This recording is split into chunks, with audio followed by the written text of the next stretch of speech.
If you're new to the world of crypto, staking might seem like a foreign concept, but don't worry, I'm here to break it all down for you and show you how you can get in on the action. And if you stay tuned till the end of the video, I'll show you another way you can earn an income with your cryptocurrency. Staking is a way for people to earn an income and very often a passive income on their cryptocurrency, all while securing a blockchain network. On a blockchain, computers or nodes or validators or whatever it is that you want to call them, they have to agree on transactions. On Bitcoin, this is done via proof of work. But proof of work has its problems. Proof of work, or POW, can be thought of as a type of puzzle that must be solved by computers on the network in order to validate transactions and add new blocks to the blockchain. The puzzle is designed to be difficult and time consuming to solve, so it requires a lot of computational power. Once a miner solves the puzzle, they're able to add the next block to the blockchain and receive a reward. For example, some shiny new Bitcoin. Think of proof of work like a game of Sudoku, where the object is to fill in the numbers in a grid so that the rows, column, and region all has the numbers from 1 to 9. Solving a Sudoku puzzle requires concentration, time, and requires mental effort. Just like solving a Sudoku puzzle, solving a POW puzzle requires computational power and time. And once it's resolved, the results can be verified quickly and easily.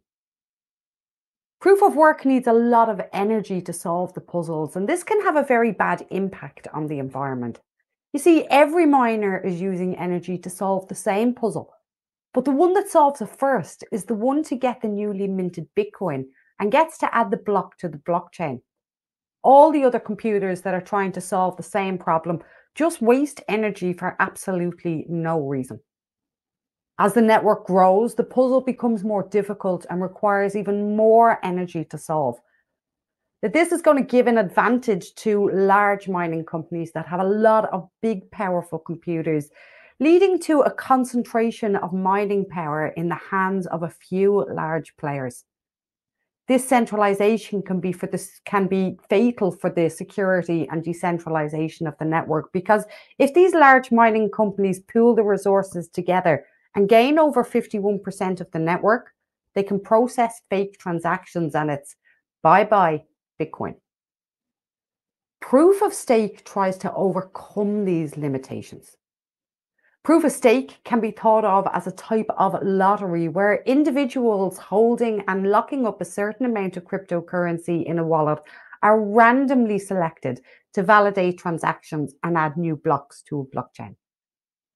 The more cryptocurrency a person stakes, the higher their chances are of being selected as the validator, and of course, the validator gets the newly minted crypto as a reward. Think of it like a prize draw where tickets are sold for a chance to win a prize. The more tickets you buy, the higher your chances are of winning. In the same way, the more cryptocurrency you hold and stake, the higher your chances are of being selected as a validator. This gives people a reason to hold onto their cryptocurrency and participate in the network rather than just selling it for profit. Once a validator is selected, they only need to use up power to add blocks to the blockchain, and other people don't. So proof of stake is way more energy efficient and has a lower impact on the environment. But there are some risks and drawbacks with staking. Think of staking like a piggy bank. If you put your money in a piggy bank at home, you have complete control over it and you can access it whenever you want to. However, if that piggy bank is stolen, your money's gone and you're not going to get it back.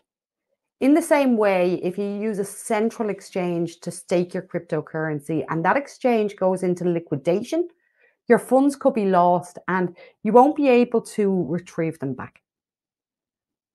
Also, staking involves locking up your funds for a certain period of time, and this means that you won't be able to access them until the staking period is over. You can compare this to having your money tied up in a fixed deposit account at a bank, where you can't get the funds until the end of the term.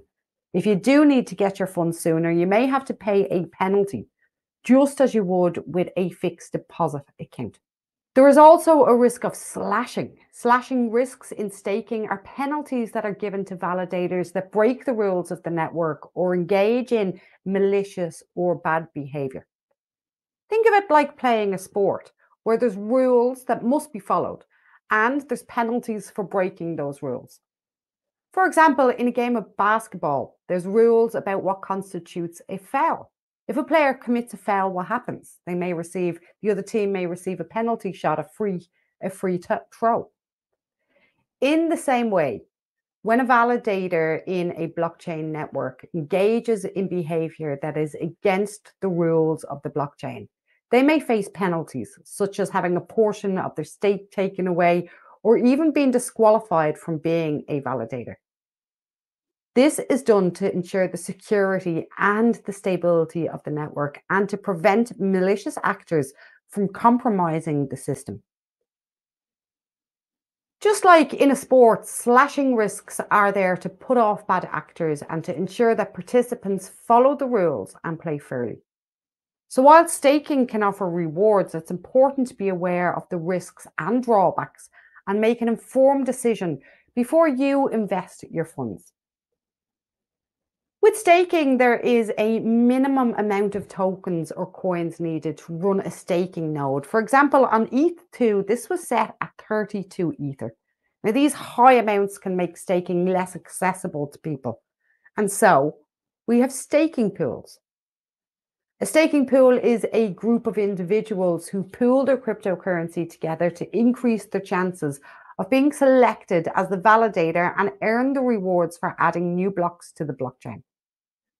When multiple individuals stake their cryptocurrency together, their combined stake is used to validate transactions and add blocks, and it increases the overall chance of being selected as a validator and earning rewards. If the pool earns the rewards are shared to the people that have staked within that pool. Overall, staking pools offer individuals a way to earn rewards for staking their cryptocurrency, even if they have small amounts of funds or they want to spread their risks out a little bit more.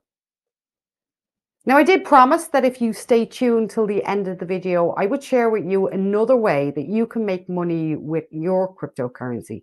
But first, if you liked this video, please smash that like button. And if you want to learn more about crypto, Web3 and blockchain, please do subscribe to my channel now. So how else can you make money with your cryptocurrency? Well, DeFi is an option, or decentralized finance. This is a great option. So I would suggest that you watch this video on the screen now so you can also get in on that action.